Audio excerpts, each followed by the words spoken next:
through it. How are you?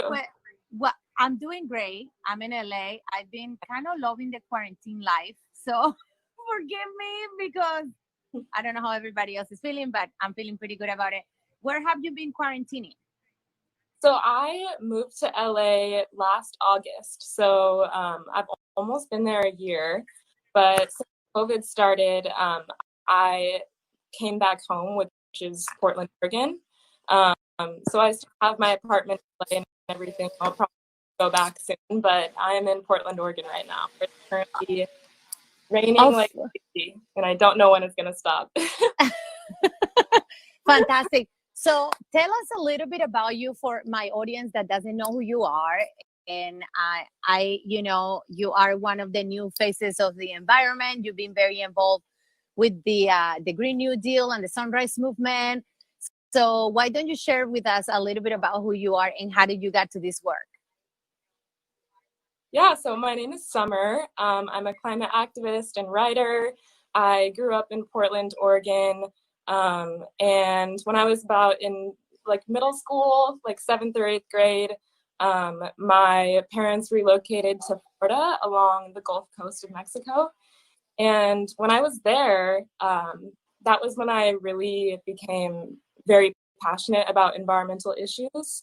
When I first moved there, I was super lonely. It was a huge culture shock moving, from the Pacific Northwest to, the deep South. And Mm-hmm. I really felt a lot of, connection to the natural spaces there. I was really healed by, the beaches and the forest there. And I really grew a connection to it. But I also lived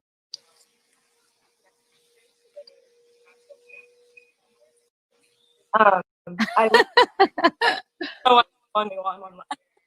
Um, but I lived there when the Gulf Coast oil spill happened, the BP oil spill. And watching that happen to, this place that I had grown to love so much and had been healed by so much was pretty devastating. And that was really like the thing that opened my eyes to, so many different environmental issues. And like even at that young age, I like watched, this huge destructive thing cause not only like environmental damage, but economic damage. And, I watched it hurt, vulnerable communities the most. And so ever since then, I've been, this has been what I've been working towards is, environmental justice. And so after that, we moved back to Portland and I studied environmental studies in college. And in Portland, I worked on a few environmental policies. I don't know if you remember, I think it was last year, there was a climate policy being worked on in Oregon, and a bunch of the lawmakers in Oregon just like walked out. I don't know if you saw that on the news, but I believe I think I remember some of it because my fellow environmental warriors, they keep me pretty informed on what's going on around the country. yeah. So I was working on that bill. It was a carbon tax bill, and Mm-hmm. the Republicans who were supposed to vote on that bill, they just kind of fled the state and like ran away because they didn't want to vote on it. Um, Mm-hmm. so I worked on that, and I also worked at a renewable energy organization, and I did some research for policymakers in Oregon on solar energy. And then now I work for a political nonprofit in Los Angeles. So that's me. And I'm very passionate about making activism accessible to everyone. Yeah. Because in my experiences in the climate movement, um, it can get pretty exclusive, especially for, Black people or other people of color who, sometimes feel tokenized in the environmental movement because the modern, idea of environmentalism is very white. And Yeah. Yeah. And that's I wanted to kind of ignite a conversation among, my audience, your friends, my friends that are watching this live stream. because a lot of people think that all of these issues are not interconnected, and they are. So climate justice, environmental justice, and racial justice are very connected. The same people that pollute our environment are the same people that are polluting our environment, our political system. And the people most affected by pollution, by climate change, by the lack of opportunity, by racism, by environmental racism, are people of color. And of course, right now, talking with the very important conversation of Black Lives Matter. So, yeah. so as a woman of color, and I think you and I can maybe share that. I mean, I'm an Afro Latina from Colombia, so my roots are from the diaspora, the folks that came to, and indigenous, and I mean, we're a melting pot too out there. But I think you and I share the same experience as people of color in a movement that is highly dominated by white people. Yes, definitely. And also, like, when my experience organizing here in Portland before I moved to Los Angeles was, a lot of environmentalists, they're interested in, making the movement more inclusive and more diverse. But, like, when I was organizing here, sometimes people would, bring me into the conversation as like the Black person, or like the person with the view from like my community. And, I'm half white. I don't represent like, the full Black experience. And so that was frustrating for me. And I think some environmentalists think that Black people aren't necessarily, passionate about environmental issues. And I think that they are. There's data that shows that Black people are very, worried about climate change. It's just that, Black people are facing multiple different crises all at the same time. And so this is just one of the crises. And so I think you have to look at it coming from that lens. Absolutely. I agree with you. I have also experienced being in spaces where they're like, well, we need to bring the woman of color, La Latina, or we just need some faces of color, because sadly, racism and racism and discrimination and lack of diversity and representation is still happening everywhere. It's happening with women and women of color running for office. It's happening in environmental organizations that are still led by white people, but the organizing work, the hard work is done by people of color.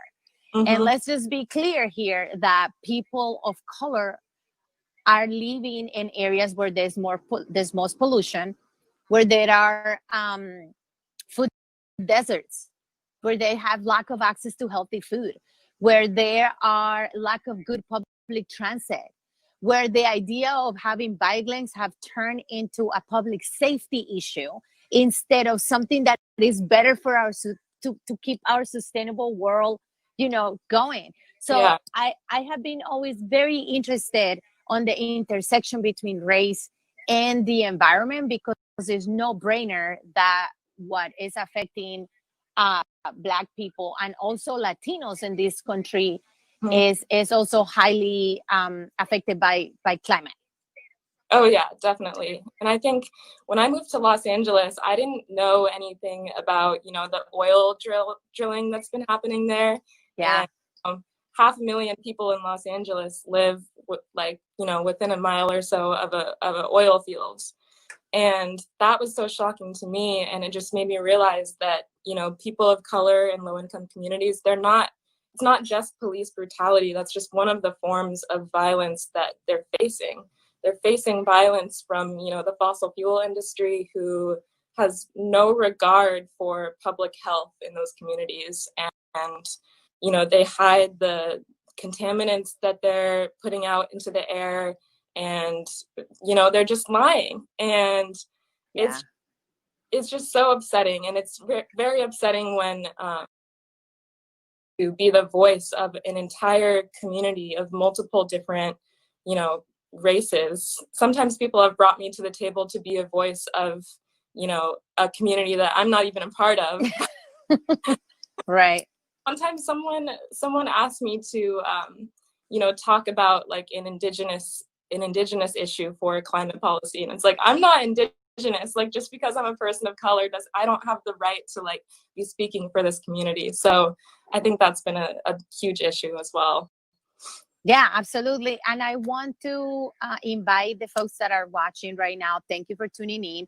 If you guys have any questions for us, we're talking about the intersectionality between climate justice and racial justice, and how that's showing up now in the conversation of supporting Black lives or supporting the Black Lives Movement, and how the intersectionality and why that happens.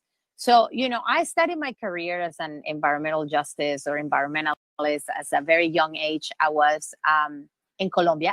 I'm originally from Colombia. And I was 11 years old. I saw a show about the ozone layer, learned about global warming, went to my school, talked to my principal, asked her what she was doing about global warming. She tossed that question back at me. What are you going to do about it? And I founded the first environmental club in my school. And ever since then, I have been really committed, but you are one of the new faces. I'm like pushing 40 now. I am bringing my stage, giving space to the new voices and the new faces in the environment, the young people that are fueling this movement with new ideas, with innovation, with amazing energy. And I wanted to ask you, because I know that you have been very active with the Green New Deal and with the Sunrise Movement, who is one of my favorite organizations. And they give me so much hope, and it's just so exciting to see their work. So tell us a little bit about your work with the Sunrise and what you guys have been doing, and what's going on right now with my fellow Sunrisers.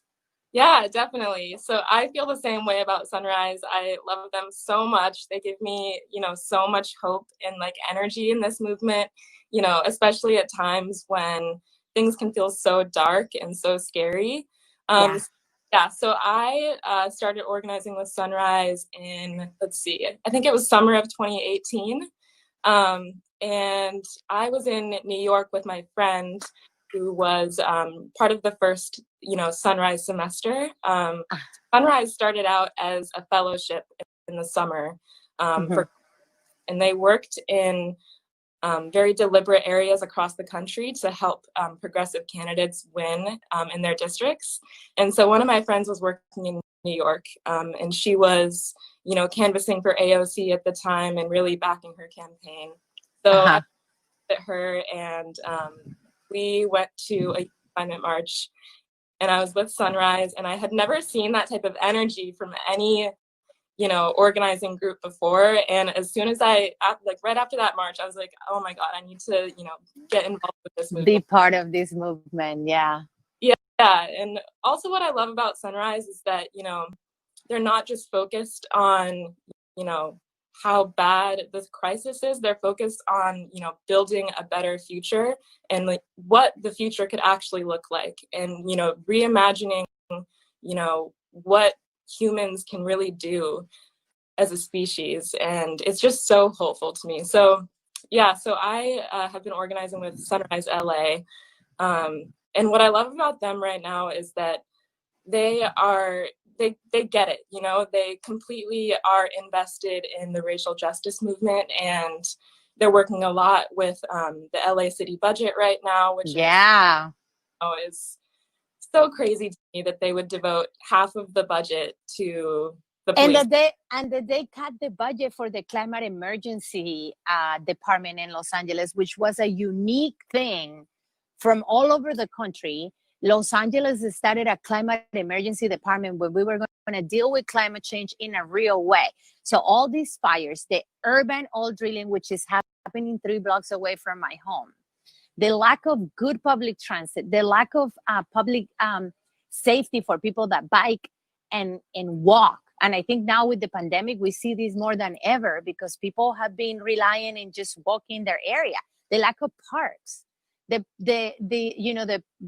air, like we have one of the worst air pollutions in the country because of all of our cars. They've been doing such a good work. This is all working together. And I'm just super excited and stoked to see that they have been really involved in this issue as well.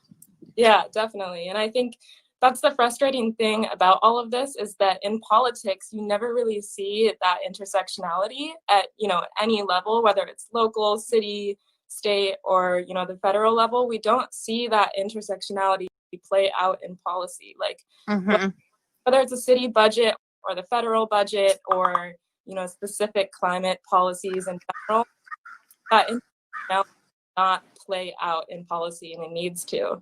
And the city budget is where all of that starts. So, that is something that has just been so frustrating to me. And it's very heartening to see the community come together and, demand change. I'm going to bring out a question that somebody's asking. I don't see the full question. So Sean, if you are here, come back. Come back and finish your question, because we can't see it. But it's basically asking the cross section of the environmental justice, racial justice is apparent. I don't think you can see it, but it's apparent in Flint, Michigan, of course. I would say probably also in Wilmington. Let me see if I can see the question. I cannot see the whole question, but I can see the whole full question, Sean. So come back and tell us. But we see it in a lot of places like Katrina, like even now in Florida, where Florida is ground zero for seawater rising, and how that's affecting folks. And in fact, I mean, you see it in West Virginia also with town mountain removal. And for a long time, I work on coal, retiring coal plants and investing in renewable energy. And I'm very proud to say that I organized Los Angeles to divest from coal, and we became the largest city in the country to be coal-free. And we're going to be coal-free by 2025. And this is really the hard work of a lot of folks. But climate justice as a racial justice is something that is showing up everywhere all the time. So would you share maybe a little bit of what are your experiences in other cities, while Sean comes back with his full question again, with the rest of his question? Oh, is it a state or government, a state government problem, or federal? I think it's all of them. I think it, infiltrates our society at every single level of government. The LA city budget is a great example of that. If we are, devoting half of the budget to the police force, what is that saying about our, priorities for, climate justice? What is it saying about our priorities for our communities, especially in LA, when there are so many communities hurting right now, from at the intersection of, climate issues and police brutality issues? It makes no sense. And so I think, especially with policy, I think in the climate space, the reason that so many climate policies have failed is because they've left out these communities. Absolutely. Think of, the coal issue as a great example of this.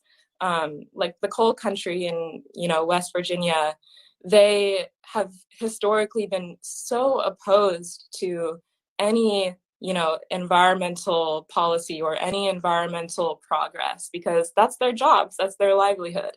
And so what the Green New Deal is, and what it's like at its central core, is, investing in those communities, not just, shoving them to the side and saying, we're going to build, a whole new economy without you. It's about bringing all of those people together and, empowering them to, start a new economy together. And right. I think that is what is so inspiring about it, is that it brings everyone to the table. And, those coal workers, those are frontline communities. They are being impacted by the climate crisis just as much as, people in, Los Angeles or Florida or anywhere else. They are, getting sick, they are getting cancer. Those workers are being exposed to dangerous chemicals all day long. And so, they need to be the central part of the solution. And so I think absolutely, that's something that with the Green New Deal, it just feels so much different than any other policy that I've ever seen before. And that is what I think is the winning tenet of it. And that's what, I think is gonna, bring about so much change to this country.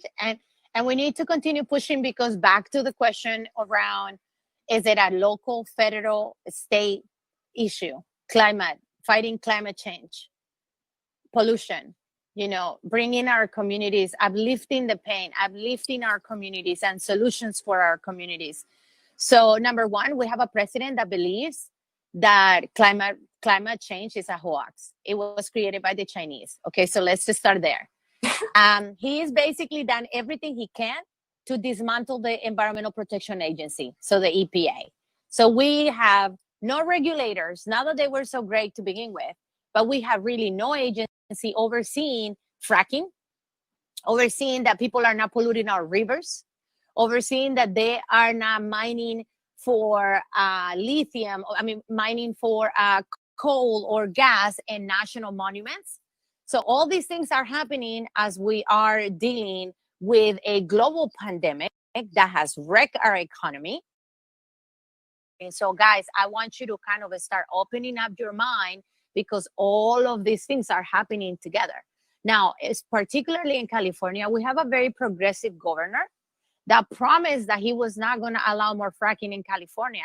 And yet he has approved under his administration the most fracking sites for utilities. So we have here in Los Angeles, Porter Ranch, which is a community in the northern part of Los Angeles, where they have the largest methane leak in the history of this country. And that has not been shut down yet, guys. And the fire season is coming, because guess what? COVID is still here. We're still being affected, and climate change is still here too. So we need to continue advocating. And at the local level, again, we have things like we need a better budget for our public transit so we can get off our cars. We need money for us to buy electric cars. We should be getting subsidies for us to do the transition. Exactly. To get a car, to get an electric car. We should promote more biking and walking. And now with the pandemic, I've been doing just kind of running my errands in my bicycle, and it's been kind of cool. Like, I've been kind of loving that. We need more parks, and we need to take our planet seriously, not just because we love our trees so much. This is our first home, and we have a huge disconnection between among ourselves, and also is really showing a big disconnection with our planet. Definitely. Yeah. And it's also worth mentioning that, at the federal level, in the midst of this coronavirus pandemic, the Trump administration has eased rules on air pollution.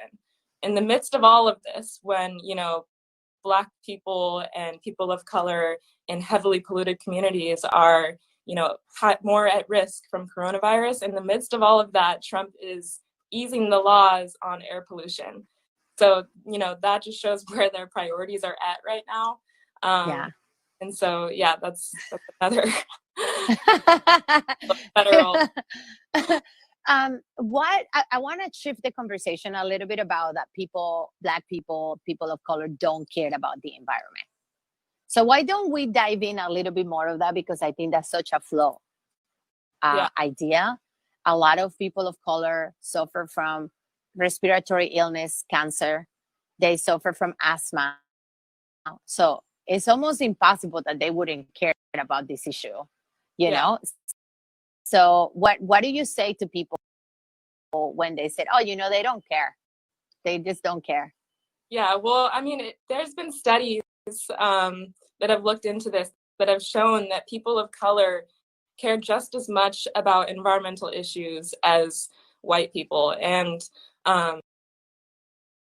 income neighborhood in Portland, and the neighborhood was mostly Black and Latino people. And the nonprofit was doing a project to bring more zero emissions transportation into the neighborhood. And before we wanted to, bring about any new project,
transportation.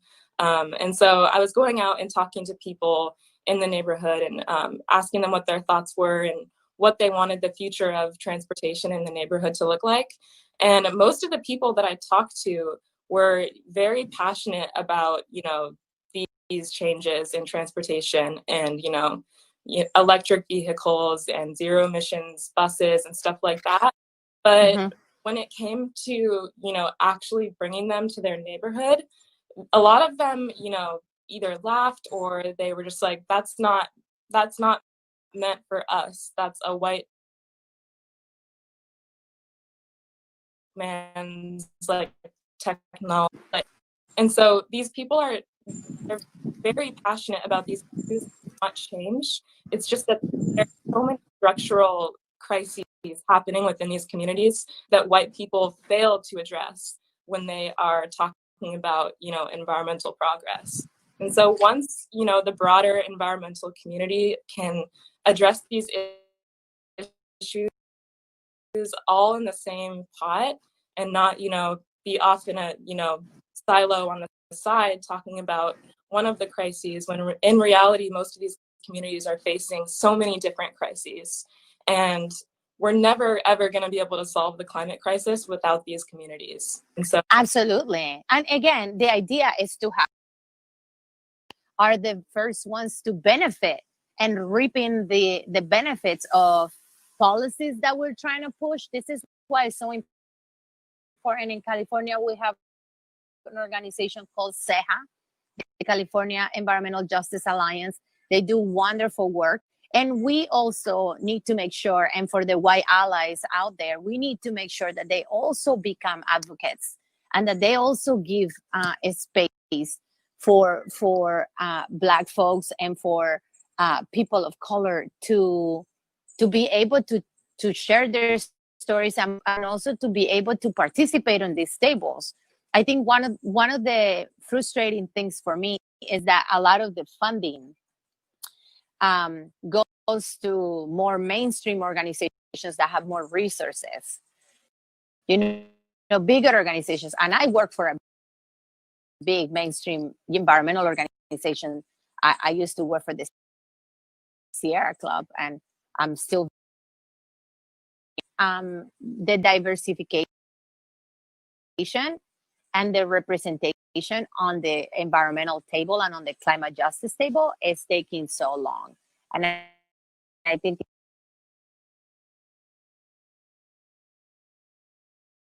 as a Black man that works for the Sierra Club, and I recently, he was telling me that the same I Can Breathe from folks that have died in the hands of police enforcement are similar to the same cry of I cannot breathe from pollution in communities of color and in Black communities.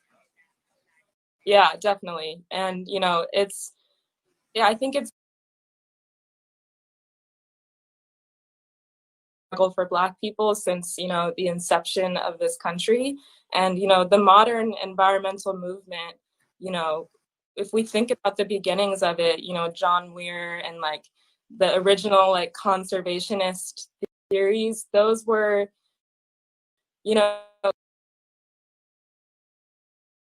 who were they really talking about, bringing like accessibility to nature to? Who were they talking about being in nature? It was white men. It wasn't men. Yeah. And so we have to go back and address those. And if we don't, then we're never going to be able to get where we need to go. And so I think that's also a huge problem as well. And I think understanding that, these different forces of oppression, whether it's the police force or, the criminal justice system as a whole, or the fossil fuel industry, they're all under the same, dark force of, oppression. And it's just different systems masked. They're in different masks, but they're all the same.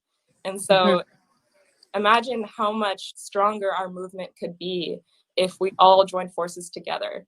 And it's not just about saying climate justice is racial justice. It's about, going out and fighting for racial justice. Absolutely. Even if you as a white person don't necessarily if you don't see the intersections